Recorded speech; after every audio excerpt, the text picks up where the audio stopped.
A tranquilidade de Yahshua Mashiach a todos os irmãos e irmãs, e onde esse vídeo chegar.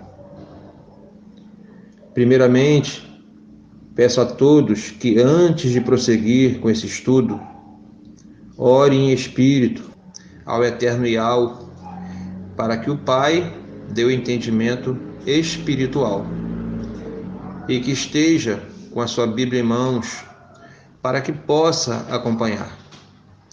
Amados, renove o seu entendimento. E esse estudo é com o nosso irmão Caleb. E que todos tenham um ótimo estudo. Assim seja. Olá meus amigos, olá meus irmãos, que a paz do nosso eterno Criador abençoe a vida de todos. Vou deixar registrado aqui mais uma mensagem. E na verdade eu quero falar sobre as epígrafes. Epígrafes são esses semitítulos que você encontra na Bíblia toda. É necessário tomar muito cuidado com elas, porque na maior parte do tempo elas estão ali para nortear o seu entendimento, para fazer com que você perca a noção do contexto. E você vai perceber isso através dessa mensagem, que será simples. Eu vou utilizar poucas epígrafes. Você vai perceber como elas tiram o entendimento do contexto. Por isso que eu digo que será simples. O objetivo do canal não é fazer você ficar dependente do canal, é te libertar. Então assim, é aquela velha história, matar a cobra e mostrar o pau, né? É um ditado popular que, em resumo, significa eu fazer e te mostrar como eu fiz. Porque aí na próxima você vai aprender a fazer também. É algo muito incomum nos nossos dias.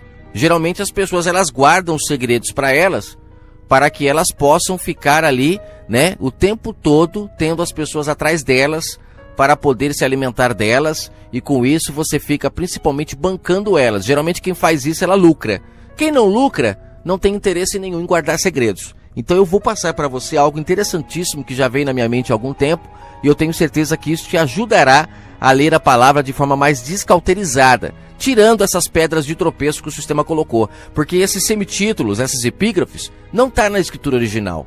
Está apenas na Bíblia, inclusive capítulos e versículos. Apesar de que muitos defendem que isso é para facilitar a leitura, e eu até concordo que facilita mesmo, o problema é quando eu utilizo disso para criar as mensagens que eu quero. Eu peço para você abrir lá em 2 Coríntios capítulo 4, verso 3... Aí eu leio apenas um versículo, né? Tiro um versículo de um contexto todo e crio uma mensagem. Depois eu peço para você ir lá no livro de Deuteronômio, capítulo 20, verso 2.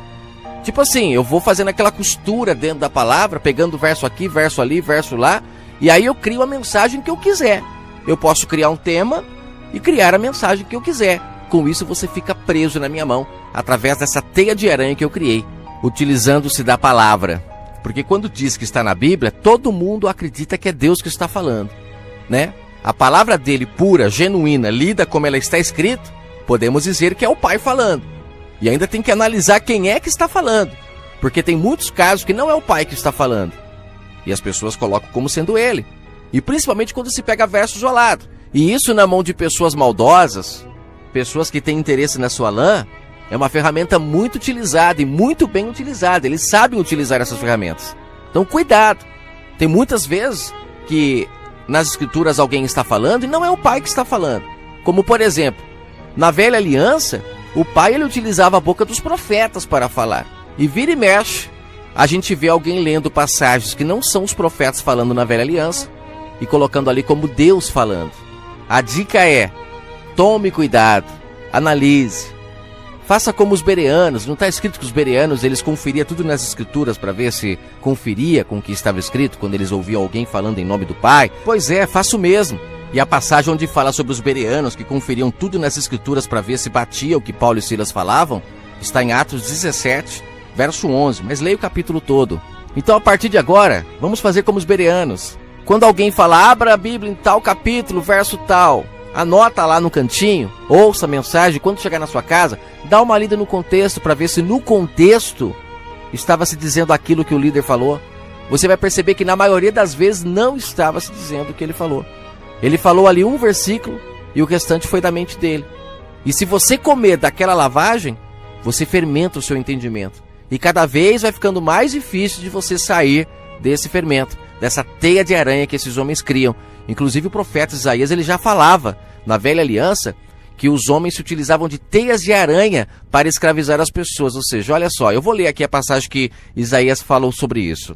Isaías 59, olha o que ele falou. Eis que a mão do Senhor não está encolhida, para que não possa salvar, nem o seu ouvido agravado para que não possa ouvir.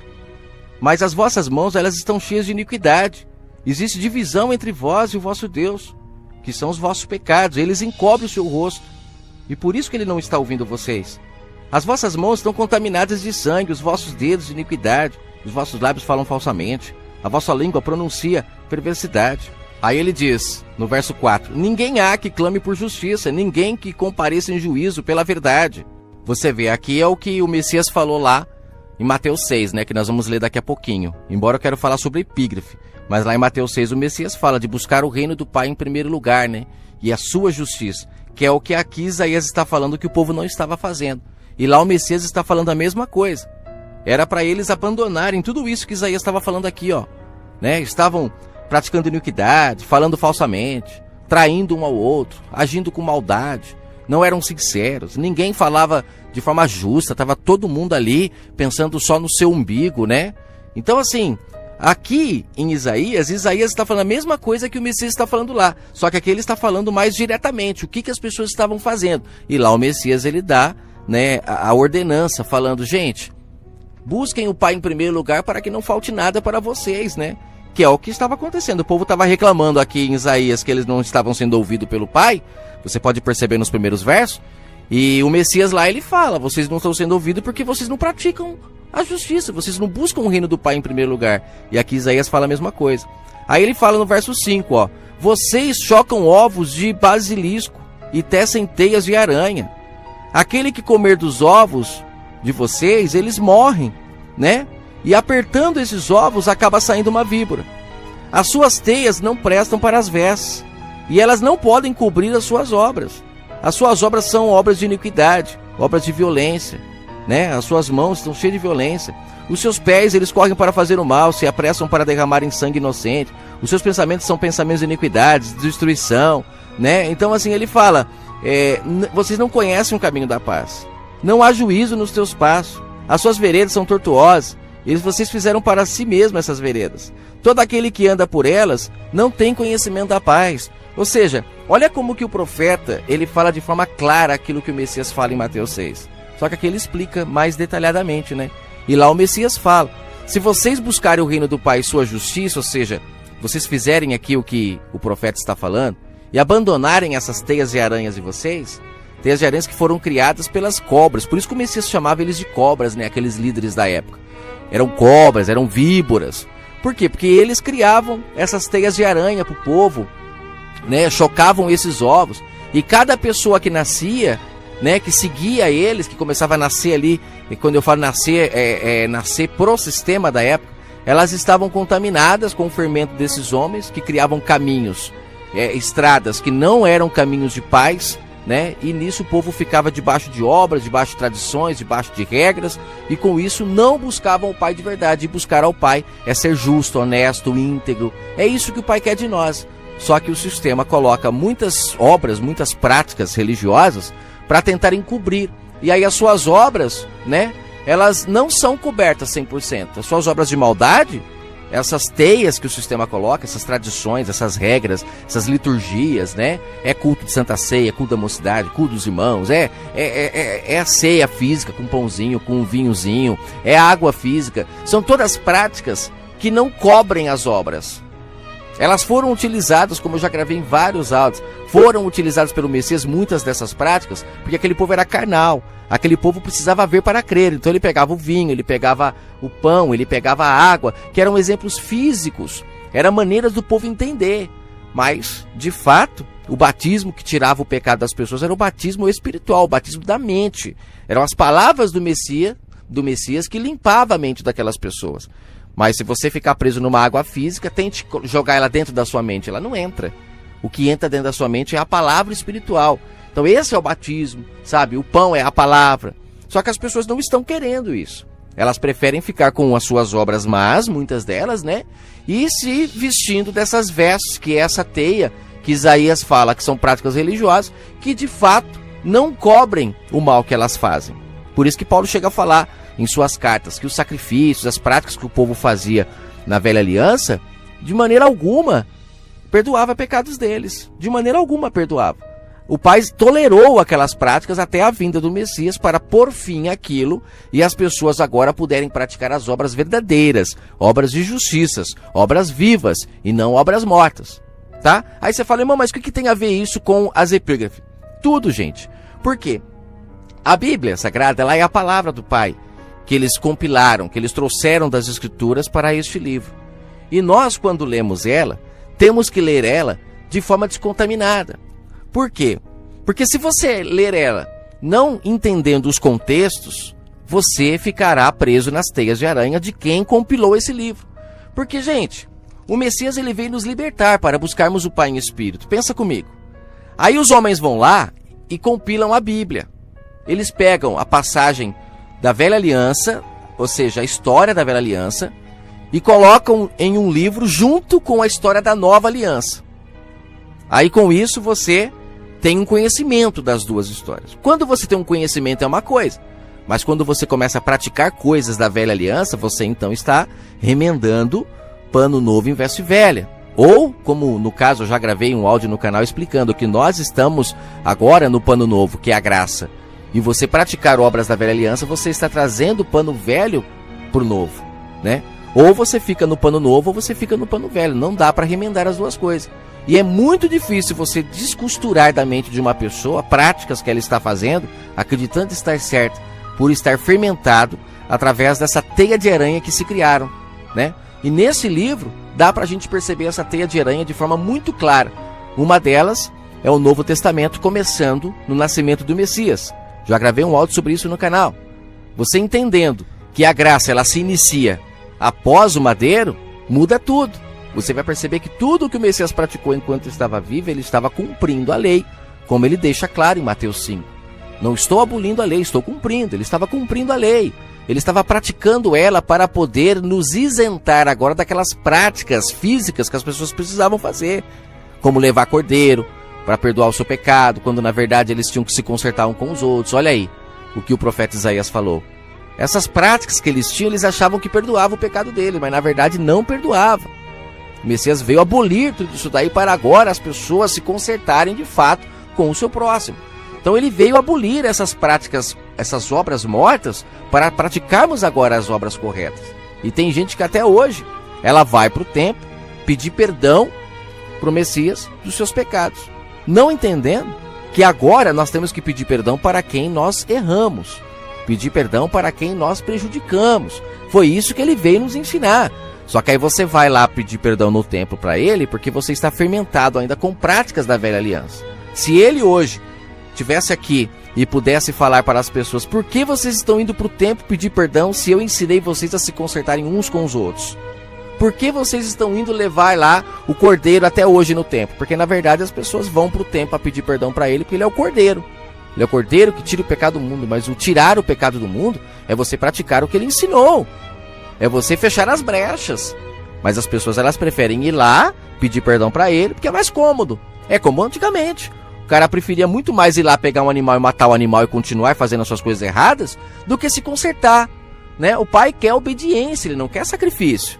Então nós temos que entender que a Bíblia, ela tem, né, essas pedras de tropeço que faz com que a gente tropece. E se a gente não ler o contexto, não compreender ela de forma como está escrito, nós podemos estar fermentados nas mãos dessas víboras, dessas cobras, que não morreram.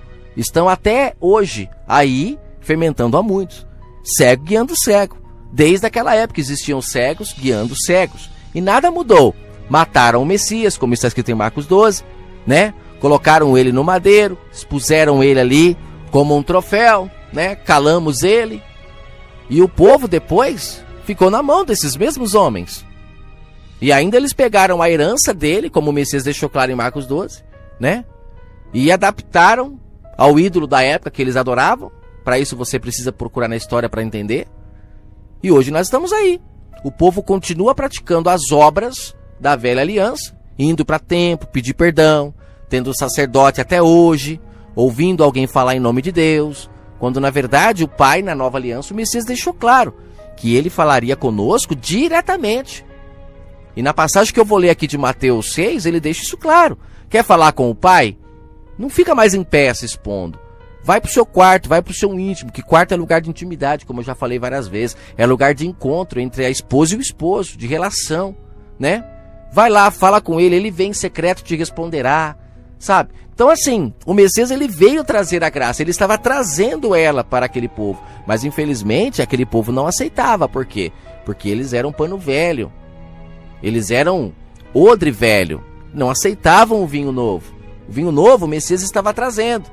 E no madeiro, o vinho então foi derramado. Acabou então ali a era carnal, acabou a velha aliança para começar a nova aliança a partir dali. Práticas de vida agora, e não mais obras mortas. Essas roupas que eles vestiam, que não cobriam a nudez deles.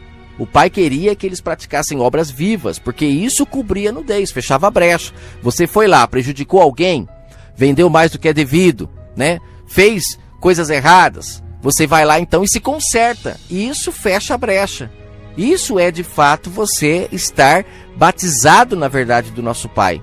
Isso é de fato você estar alicerçado na palavra do Messias. Isso é de fato você estar salvo no Messias, protegido através de suas palavras. E naquele dia ele, como advogado, poderá dizer: não, ele de fato fez o que devia ter feito. Ele de fato cumpriu o que tinha que cumprir, né? Ele cumpriu as minhas palavras, provando que me ama. E aí ele vai ser seu advogado. Por isso que ele se tornou advogado após o madeiro. Porque ele vai agora analisar a causa de todo mundo. Se você de fato está cumprindo o que ele disse, que é a nova aliança que ele veio propor para o povo, ou você ainda está se vestindo com as vestes da religião, tentando esconder a sua nudez. Então assim, gente, cuidado, sabe? Cuidado ao ler esse livro, porque ele foi um livro compilado pela Igreja Católica. Não era para ter aqui a velha aliança para nós somos gentios. E ainda dividiram a Bíblia no lugar errado, que é para a gente praticar as obras da velha aliança, obras visíveis para se chegar ao Pai. Se o Pai é espírito e busca os adoradores em espírito, por que eles fizeram isso? Maldosamente. É para manter a gente debaixo de tutores, debaixo de guias. Tudo que o Messias disse que era para as pessoas abandonarem. Leia lá em Mateus 23. Não tenham guias entre vós, não tenham mestres. Sabe, só há um pai, só há um mestre. Só que as pessoas, elas estão fermentadas, estão com a mente cauterizada a tal ponto que elas não percebem que elas até hoje estão ainda debaixo de homens, debaixo de jugo de homens.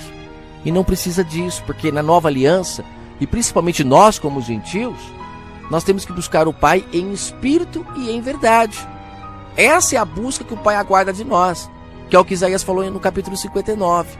É abandonar as coisas erradas, sabe? Parar de falar falsamente, parar de agir com intriga, parar de fofoca, parar de ter mãos sangrentas, parar de pensar mal contra o próximo.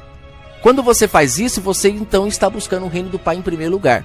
E aí automaticamente, tudo de bom está propício a acontecer com você. A não ser que você encontre um joio no meio do caminho que não está com essa mentalidade e acabe te matando, acabe te prejudicando, porque vivemos num mundo de joio e trigo, onde nem todos ouvem a voz do Pai. Quem não ouve, ele mata, ele rouba, ele destrói, tem mãos sangrentas. E aí é complicado, né? Mas todas essas pessoas pagarão caro diante do Pai por tirar a vida de um justo na terra. Vamos lá, já falei demais, eu creio que já deu para você entender sobre essa questão do cuidado que você tem que ter com esse livro. Nós somos gentios. Devemos viver apenas a graça, a liberdade de buscar o Pai em espírito, praticando as suas obras de justiça, conforme Paulo deixa claro em Efésios capítulo 2. As obras que não salvam, obras religiosas, né, são vestes que não cobrem a nossa iniquidade. E as obras que salvam, como ele disse, as boas obras, no verso 10 de Efésios 2, são as obras de amor ao próximo, que quando você deixa de ser sanguinário, quando você deixa de pensar mal contra o seu irmão, quando você deixa de falar mentirosamente, isso faz com que você pratique as obras corretas. E aí, como está escrito em Isaías 59, o Pai volta a te ouvir, o Pai volta a te ver, tudo muda. O que nos impede de sermos vistos pelo Pai ou ouvido por Ele são os nossos pecados.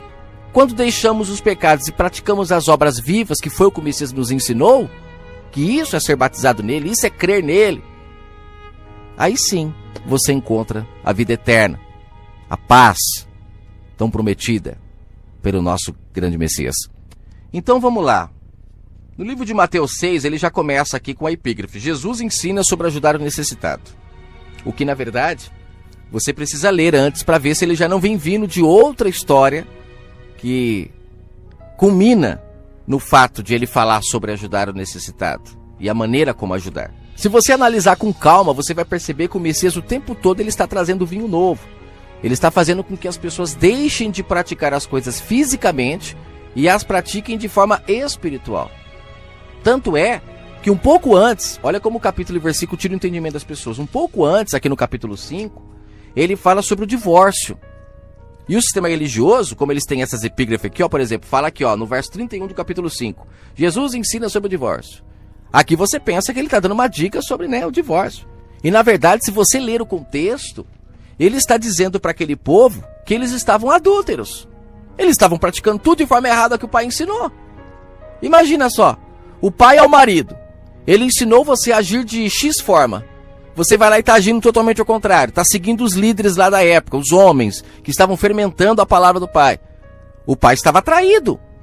Então você precisa entender, quando você lê, que o Messias está o tempo todo trazendo a consciência para eles de que eles precisavam buscar em espírito. Ou seja, parar de fazer as coisas para os outros verem e começar a fazer as coisas para o pai, de forma íntima. Só que aí ele vem e fala sobre o divórcio e os caras colocam o tema aqui, ó. Jesus ensina sobre o divórcio. E aí ninguém consegue entender que ele ali estava se divorciando de Israel. Ele era o noivo, gente. Ele era o noivo. Por que você acha que ele usa essa expressão noivo? Que o noivo em casa e a noiva estarem em adultério, ele pode se separar dela. É porque ele era o noivo. Gente, tem que acordar para entender essas coisas. Aí ele fala: eu estou me divorciando de vocês, porque vocês estão em adultério, estão praticando tudo errado, estão com obras mortas que não cobrem o pecado de vocês. Aí ele fala: aquele que se casar com a repudiada, ou seja, com a mulher que o noivo não aceitou, está em adultério aos olhos do pai. E não é isso que está acontecendo hoje? Todo mundo praticando obras que foi necessária para Israel. O povo gentil hoje, todo religioso, como Israel era, vai para o templo para pedir perdão do seu pecado. Tem até o castiçal lá dentro do templo. Tem até a Arca da Aliança, tem sacerdote, tem altar, coisas que para os gentios não era para existir. Mas está todo mundo se contaminando com a mulher repudiada. E lá em Romanos, capítulo 7, Paulo fala a mesma coisa. Que no madeiro, o Messias em seu corpo, ele põe fim ao marido lei. Que era o marido que ela estava se contaminando aqui, ó. A Israel. Estavam praticando a lei, já toda fermentada por aqueles homens. E lá, Paulo deixa claro que no corpo do Messias a lei então se findou. Para agora buscarmos o Messias ressuscitado. Olha aí a graça. Nos casarmos com esse noivo purificado, com esse noivo que de fato buscamos em espírito, não mais na carne, não mais buscamos na letra. E Paulo fala isso, né, em Filipenses 3. Ele fala que ele era o mais carnal de todos. Por quê? Porque buscava o pai na carne, praticava obras religiosas, obras, como disse o profeta lá Isaías no capítulo 59, nunca cobria o pecado deles, apenas remendava. E o pai veio através do seu filho falando o que eles precisavam fazer para que o pai começasse a ouvir eles, para que o pai começasse a se atentar a eles. Então ele vem desde o capítulo 5 falando várias coisas interessantes. Leia e tira essas epígrafes, porque a gente tem muita epígrafe, muita. Aí ele vem no capítulo 5, depois de ele falar sobre o divórcio, ele fala sobre os juramentos. Aí vem a epígrafe aqui, ó, no verso 38, ele ensina sobre as vinganças. Ouviste o que foi dito, olho por olho, dente por dente. Eu, porém, vos digo, não resistais o mal, mas se qualquer que bater na tua face direita, ofereça-lhe também a outra. Qualquer que quiser pleitear contigo e tirar-te a vestimenta, largue-a também a capa. Ou seja, o Messias ensinando às pessoas que agora o julgamento ia ser feito pelo Pai, não eles mais. Alguém bateu no meu rosto, agora eu vou revidar? Não.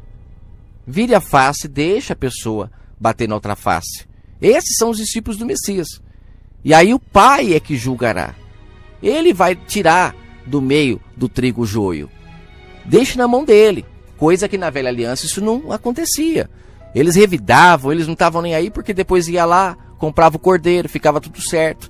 E é claro que essa lei, né, de olho por olho, dente por dente, teve um propósito na velha aliança, que era criar a consciência dos atos das pessoas, que era fazer com que elas entendessem o quanto a maldade delas dói, porque elas podiam então ser revidadas daquilo que elas faziam. Mas a partir do momento que você cresceu, você já não é mais criança. Por isso que Paulo fala que a lei servia como aio, era tipo uma babá, que controlava as suas atitudes. Não pode tocar ali, não pode tocar lá. Por isso que fala de aio, de babá, porque a lei servia como isso. Imagina uma criança que você em casa tem que pôr tapador na tomada, tem que colocar uma grade na escada para ela não cair, porque é uma criança. Agora, quando ela cresce, tira a grade, tira o tapador da tomada, deixa ela ser livre. É isso que o Messias estava trazendo para Israel, a liberdade. Chegou a hora de vocês crescerem. Chegou a hora de vocês amadurecerem. Só que o povo não entendia. E até hoje, ainda as pessoas precisam de regras, de lei, de tutores, para ficar ensinando o que tem que fazer ou o que não tem que fazer. Porque ainda são crianças no entendimento. Não estão ouvindo a voz do Pai que fala em seu espírito. Aí ele entra no capítulo 6. Ele fala sobre ajudar o necessitado. E aqui ele deixa claro que aquele povo, quando fazia o bem para alguém, com certeza tocavam trombeta, fazia aquela farra. Aí o Messias chega e fala: que adianta isso aí que vocês estão fazendo? Vocês estão ganhando o galardão de vocês por vocês mesmos. Porque todo mundo tá um elogiando o outro. Aí, parabéns, hein? Você ajudou aquela pessoa lá, show de bola. Só que aí, não vamos ver mesmo? O Pai não tinha galardão nenhum para dar para eles. Eles estavam recebendo o galardão dos próprios homens. O Messias falou: vocês querem receber o galardão do Pai? Então façam o bem um para o outro e não fiquem tocando trombeta. É em espírito. O Pai vê em secreto o bem que vocês fazem e Ele vai recompensar. É por isso que vocês estão aí plantando e não colhe nada, porque vocês já querem colher de imediato. Tem que ter paciência, o Pai é que dá a colheita no tempo certo. Aí ele vem e continua sobre a oração. Olha só a oração dele, a mesma coisa. Ele ensinando as pessoas: gente, para de ficar repetindo, para de ficar orando em pé para os outros verem, vocês estão muito carnais, chega disso. Busquem o Pai em espírito, é no coração de vocês que vocês têm que buscar. Quando ele dá o exemplo do quarto, né? É no coração de vocês, o Pai vem em secreto e Ele vai responder a vocês. Você consegue perceber isso? Ele trazendo às pessoas a consciência do mundo espiritual, que não precisava ninguém ver o que você estava fazendo. Essa prática de você sair de casa e ir para um templo, buscar a Deus e todo mundo vê você ali se relacionando com o Pai, isso daí é uma coisa que o Pai não aceita. Ele não aceita. Desde lá do livro de Amós, no capítulo 5, o profeta já falava sobre isso. O Pai não tolerava a reunião religiosa, mãos erguidas, cânticos ao Pai. Ele fala, o profeta Amós, leia lá o capítulo 5. Por que o Pai não aceitava? É só você ler o capítulo todo.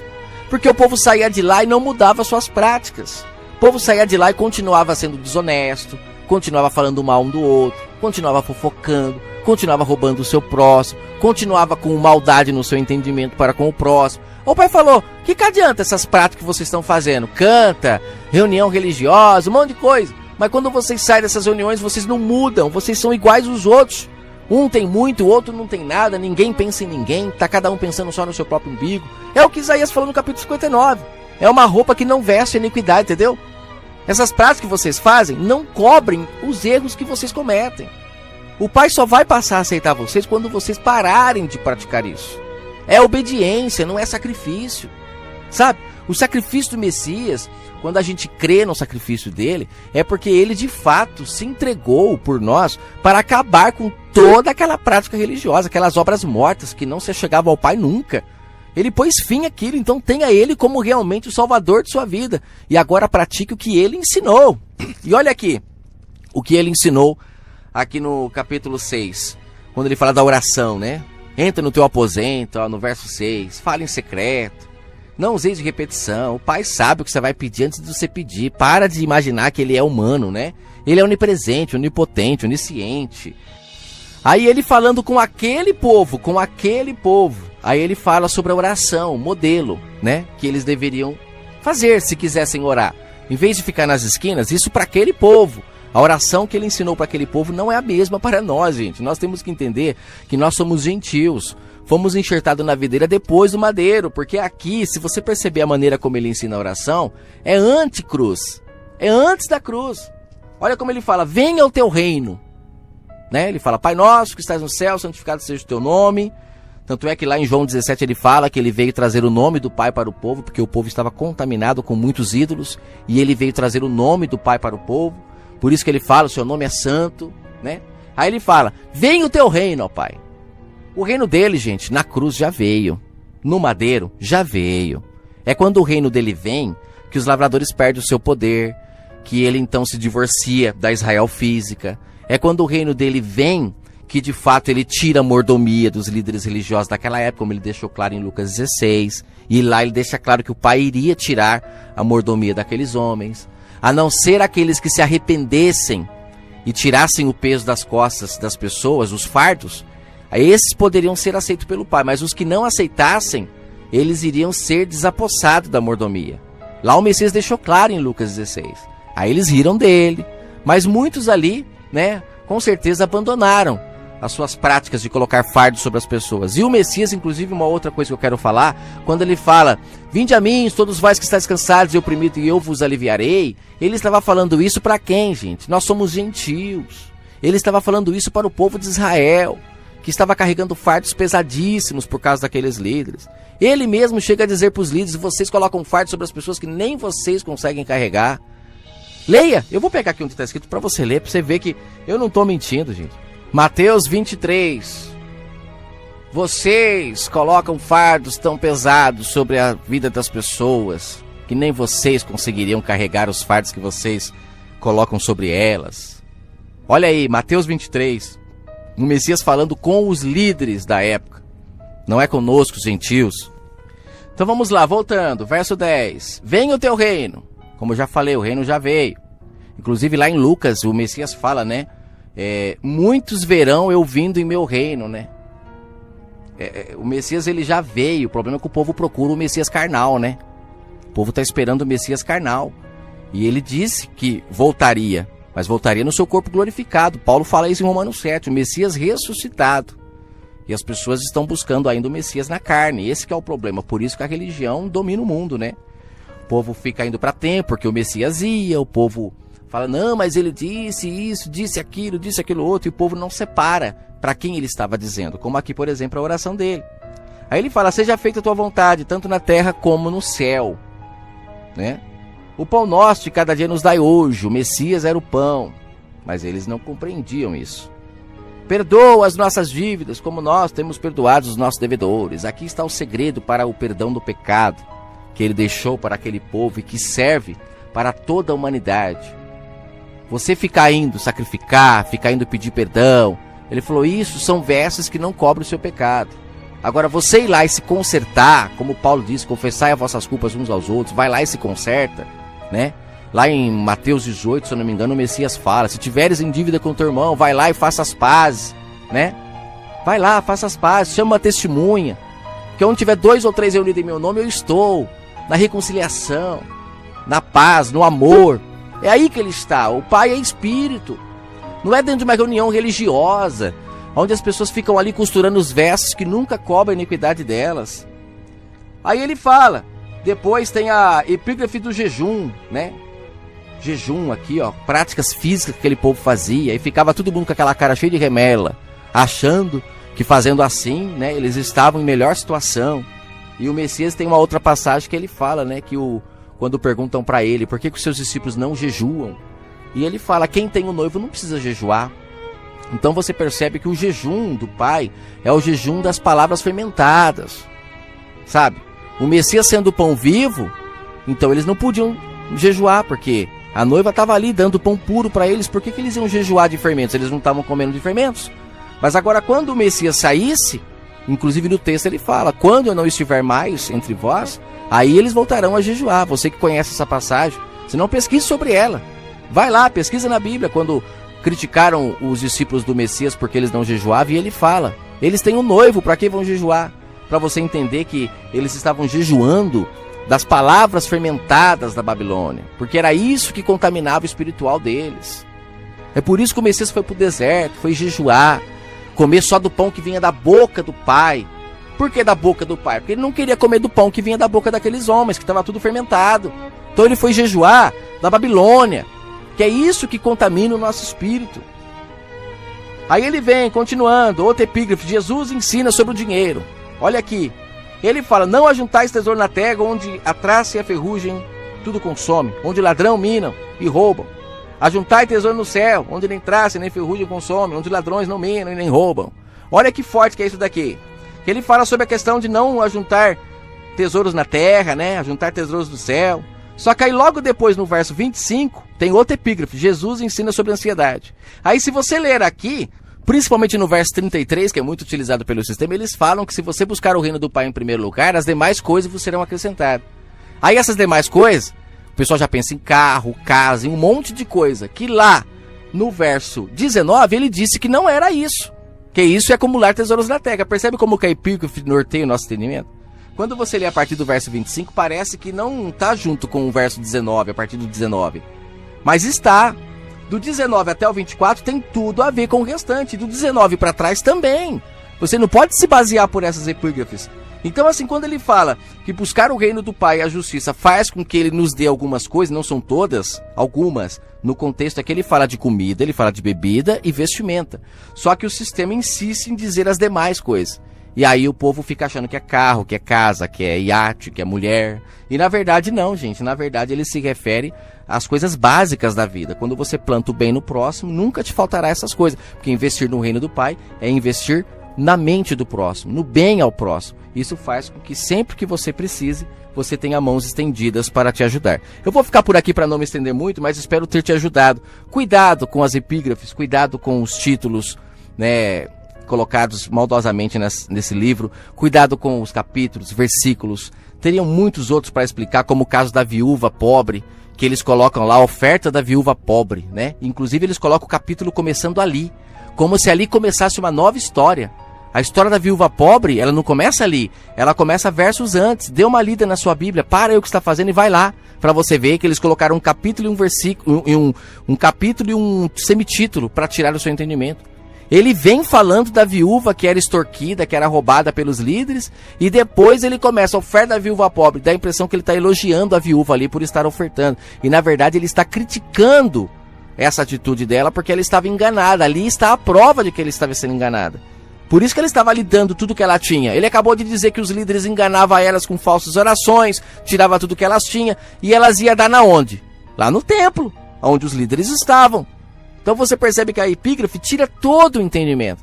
E assim, gente, tem muitas outras. Qualquer hora grava um outro áudio explicando outras epígrafes maldosas. Até a próxima. Amados, que Al seja louvado para todo sempre. Assim seja.